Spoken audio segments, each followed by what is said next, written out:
Next week, the U.S. Supreme Court is considering whether the Wisconsin Legislature drew district lines for its state assembly that so benefit one political party, in this case, the Republican Party, that the map is unconstitutional.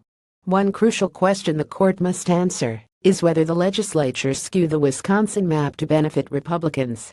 To help answer this, I joined several other political scientists specializing in the statistical analysis of redistricting plans.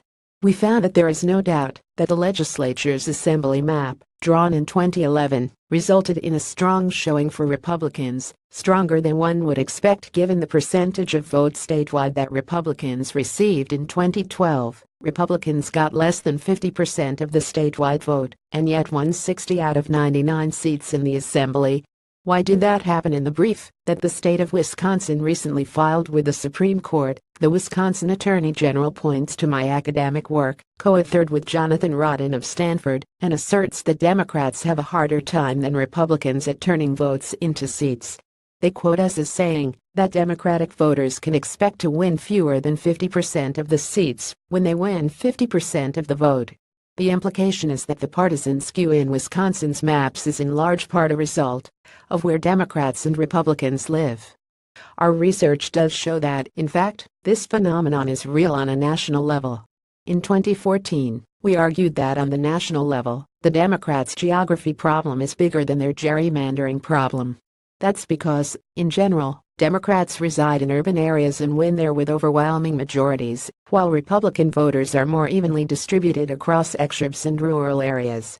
Thus, Republicans are better able to translate votes into seats than Democrats nationwide.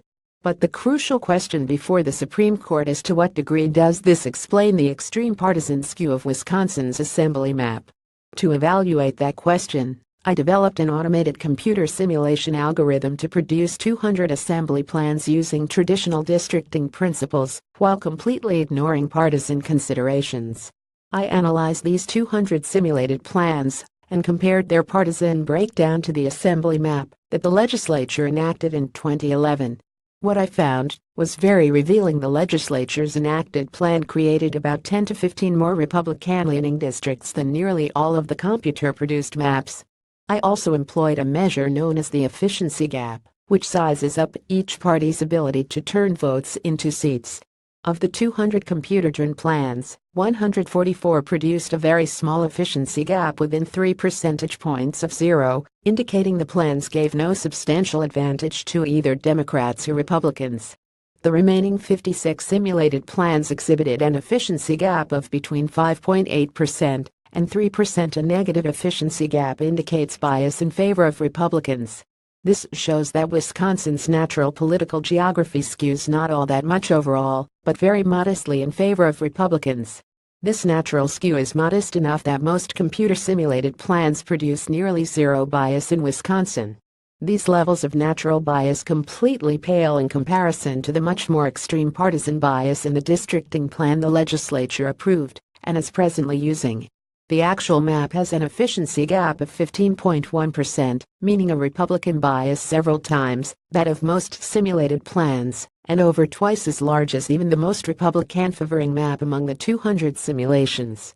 Given these results, it's statistically extremely unlikely that a neutral districting process, following traditional districting criteria, could have produced a plan exhibiting as much electoral bias as the Wisconsin legislature's plan. Colleagues of mine have conducted a different simulation that looked at more than 1 trillion election outcomes. They found that there was less than a 1 in 1,000 chance that a random map could be as biased as the Wisconsin Assembly map.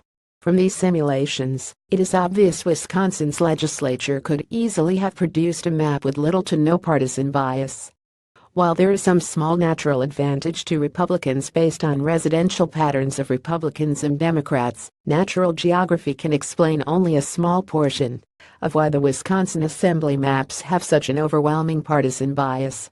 And the legislature's efforts to create 10 to 15 additional Republican districts came at the expense of traditional districting principles, splitting apart far more counties and municipalities than were necessary in producing unnaturalistic districts. In short, the legislature clearly skewed the Wisconsin map to benefit the Republican Party, and the map they came up with is extremely skewed.